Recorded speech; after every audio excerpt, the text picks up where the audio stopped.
Hi and welcome to this video in the MRDCL Understanding Concepts series.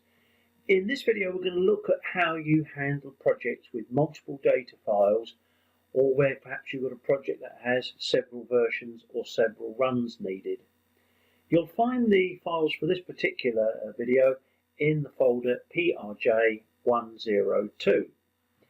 So let's start looking first of all at how you can handle different data files. And we're going to start by looking at some code here. This is a fairly straightforward project with just some extra things in it to handle multiple runs. And we'll work through all of these in the series. But I'm going to start with handling different data files and different ways that you can specify them. So the most common way is the first one here. You can see I've got these all commented out at the moment. If you have no mention of data files, so all of them at the moment, as you can see, are commented out, all these options here. So if you've got nothing in here and you go to run, what happens is that when it gets to this point, it will ask you what the data file is, and you can choose a data file, so it becomes interactive, and then it asks you whether you want another data file or not. If you say yes, you can pick another one. If you say no, it will go ahead and run, and sure enough, it's found my 6 records. I've actually got 3 records in 4 files here, so it's found 6 of the records because I picked file 1 and file 2. So let's now go into this control stage and just change some things.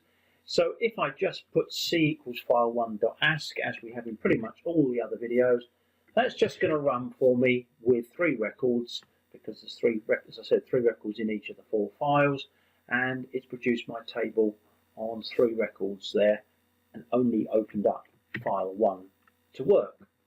Let's comment that out. Now the next option you can have is you can say c equals less than greater than, comma, and that's the same as actually having nothing, but what it'll do for you, it will prompt you for a data file just like it did in the previous example. And if I say yes and pick file 2, yes, pick file 3, I should now get 9 records because, as I say, there's 3 in each file, so it's got 9 records on the file. Let's comment that out. Now in this case, I've just listed all the files that I want and I've separated them by a semicolon. It's worth saying here that if there's no path, it will assume that the files are in the same directory in which the run file is. But there's nothing to stop you having something like this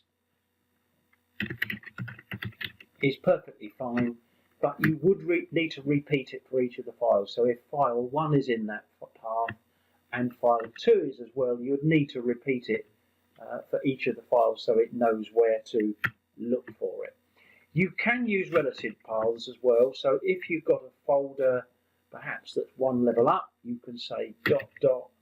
/data, so that would go 1 level up, and then it would look in a folder called data, and that would be absolutely fine as well. So you can give it paths and relative paths.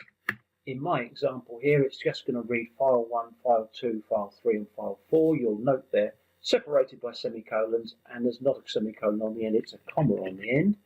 So let's run that now, and you can see it's passed straight through with 12 records in there, and that also works absolutely fine. So that's another way of handling multiple data files. Now the other way of working is to have a file that has a list of all the files that you want. So I've actually here said that my data is in a file, or my list of data files is in a file called list.txt. This can be any name, it hasn't got to be called list. It's best to put in a txt file. It'll assume it's a text file even if you give it a different file extension, but I tend to always give it a txt file name. If we open up list.txt, it's a very plain file. It's a file that literally just lists them 1 per line. Now you must list them 1 per line in this particular case. No commas on the end. It can be as many lines as you like.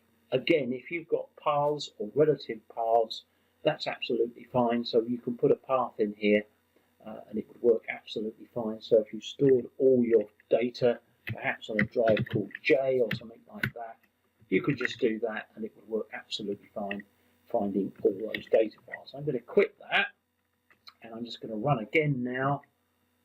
Just save that I've got that list, and again it's gone through and found 12 records because it's found those 4 files in my list. Now there's one other thing that you can do here that's quite useful, and this is taking it one step further. Here I've got my list of files in a text file called listsettings.txt. Now let's take a look at that and see what that does for me. It's different. So we've got a file called listsettings.txt. Now you'll see this file is a little bit different. It's got a heading at the top here, and they're separated by commas. The first one should always have the text data file followed by comma. But what I've got in the next 2 fields are some settings. So I'm setting a variable called year and a variable called country. And so what this means is, and what I'm doing this for, is that file1.asc represents the 2018 data for country 1, file 2 is the 2017 data for country 1, file 3 is the 2018 data for country 2, and file 4 is the 2017 data for country 2. So it's a way of saying, well, that all the data in this file actually has a value associated with it. And that sort of saves me, for example, perhaps putting in a whole long list of serial numbers and saying, if it's one of the serial numbers in file 1, make the year 2018 and make the country 1, for example, which would be a very inefficient way of working. So this just tells MRDCL that I want to set a variable called year and country where the value is in the second and third fields of each line. And again, these can have paths, the same rules apply, and you can have as many files as you want to in this file, and it would work. It certainly works very well for a multi-year project, a tracking study where you're getting data every quarter, every month, whatever it is. And you can set more than 2 fields here. I've just set year and country. I could have set 10 fields if I wanted to. There's no limit to the number of fields that you can set. Let's look at how you actually pick that up in MRDCL now. So let's go to the script, and if I go further down the script, the way you do this, you remember those fields were called country and year. I would need to define an integer, and it must be an integer, which is just dummy defined somewhere in my script. So I'm dummy defining a variable name that matches that field in the txt file there, remembering that the first field in that txt field must be called data file. That is fixed. And then I'm defining the year variable here. Again, the dummy defined, it must be an integer. And having done that, I can define a variable from that field that it's picking up from the data file, effectively being assigned to the data file. So I now have a variable called vCountry that picks up the variable or the integer country that we're getting from the data file setting, and picking up 1 and 2, where 1 represents the USA and 2 represents China. And same with the year, I'm defining a variable called vYear, where the value year 2017 is the 2017 data, and 2018 is the 2018 data. So that's some tricks that you can do with data files, so that's quite a useful trick. I'm going to leave that in there because that looks good to me as a way of working. I'm now going to look or move on to handling multiple runs that you want for a project. Now, some of the worst things I've seen done with an MRDCL script is when I find people copying them. So let's say you've got perhaps 10 countries in a survey and you want 10 similar scripts, but inevitably the questionnaires are just slightly different for each country. Now it's very tempting to copy and paste each run STP file so you have a run for each country, but that really does add to some huge inefficiencies, because it means in the future that any changes that you make or any errors that you've probably got to correct them 10 times. So really the target is never to copy an STP file. If you find yourself copying an STP file, you're probably not making the most efficient use of MRDCL, and I've seen it where people perhaps have an unweighted run and a weighted run, so they just copy their SDP file, put the weighting in the weighted run, and then run these two runs separately. Again, that's not a good idea. At the very least, and I still don't advise this as a way of working, at the very least, you should probably copy all the common script to an insert file. So one thing that you could do, so let's just pick this bit of code here. Let's say this was the common script between an unweighted and a weighted run or a multi-country run. We could just take this code out, put in an insert file. I'm going to call it common.stp. The .stp is not necessary. And then open another file called common.stp and hold that code in there. So what that's effectively doing, this common, imagine we've got a weighted and unweighted run or a 10-country run or something like that. All the code that's the same then is in a file called common.stp, and if anything were to change to any of the common code, I only need to change it once because it will get picked up by each of the 10 runs. However, having said that, I don't think that's the best way to operate. I think there's better ways to work. And there's two techniques that you can use. Now, you may have noticed there's a line of code in here which I've set and forced to the country. So in this example, we're going to work with two countries, USA and China, but it would apply even more so if there were a list of 10 countries rather than perhaps just two countries where the benefits would be even greater. And in the examples I've been running so far, I've actually manually set the country equal to 1. And that was just to make this work, otherwise it would have crashed and not worked. And the reason I'm doing that is for two reasons, and some of this you'll need to use your imagination. The example in here is a very simple one. In the USA, I've got a region variable that's got 3 codes and texts of West, Central and East. In China, though, I want a completely different set of codes. I've got 5 codes. I want Shanghai, Beijing, North Mainland, South Mainland and Hong Kong, and I want 5 codes. Now, if I had both of those definitions of region in the same run, it would not compile because it would say I'm redefining a variable with 5 codes when it had 3 originally. So I have to have a way of missing this code or only processing this bit of code when I'm handling China, and a different piece of code is picked up when I'm handling the USA. Now, as I say, I've forced this to country 1 so far, so everything is going to work as though it's the USA, because you can see down here I've set USA to 1 and China to 2. So let's just see that in action at the moment then and see what we're getting. So when I run this, you can see I'm getting 12 records. I get all 12 records in here. I get a title C in USA. We'll look at how that's achieved at the moment. But you can see the region that's getting picked up is West, Central and East rather than Shanghai and Beijing. So how did I achieve that? Let's look at the script in a little bit more detail now. And I'm going to, it's set to country equals 1 automatically, or by fixing it here. And what it's saying here is skip 99 on country not equal to 1. So when we're not processing country 1, it's actually going to skip these 3 lines of code and just jump to 99, because that's what the preprocessor does. It pre-processes before it does any compilation work. So if the country is not set to 1, if the index country is not set to 1, it's going to just jump that bit of code and then see whether it is country 2, so it can pick up the region. If there were 10 countries, you might have 10 blocks of code like this. As country is 1, it's going to process this because it's not going to skip it because it is equal to 1. But it's going to skip this piece of code because when country's got a value of 1, it's not equal to 2. It's just going to jump over this. Now let's see what happened when we change this to 2 and run our tables. And sure enough, it has still got 12 records in there. I'm not filtering the data on country, it's just letting all 12 records through. You can see this heading here changes to Shanghai, Beijing, North Mainland, South Mainland and Hong Kong. So it looks as though it's picking up the right texts, although actually, as I appreciate here, it's actually using the same data in this example.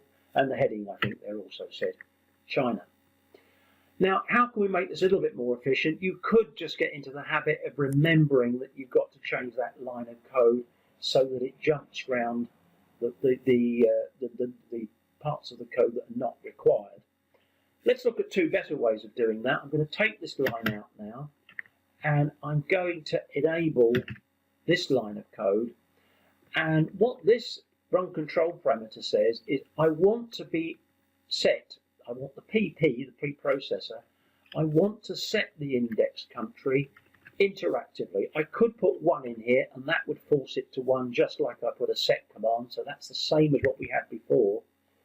But if I have less than and greater than, it's going to prompt me for a value. So let's see what happens now. And sure enough, it's going to prompt me for a value. And I would need to know that if I typed in 1 here, it's going to do USA. If I type 2, it's going to pick up China. Let's do 1, and we should go back to the USA. And sure enough, we've got the title USA, and we've gone back to West, Central, and East rather than Beijing, Shanghai, and whatever other codes we had there. So that's another way of working, and that's quite efficient. However, that requires us to remember what the country numbers are, and if we had 10 countries, we might get confused. So what is better is I have a data statement here which has the list of the countries in it.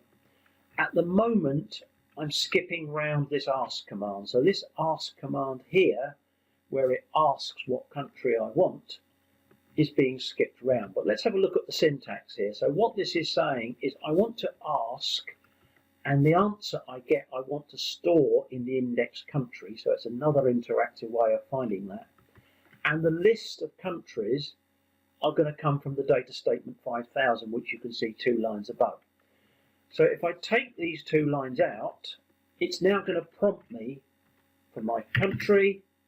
And now this is a lot easier to work with. This is, I think, the better way of working.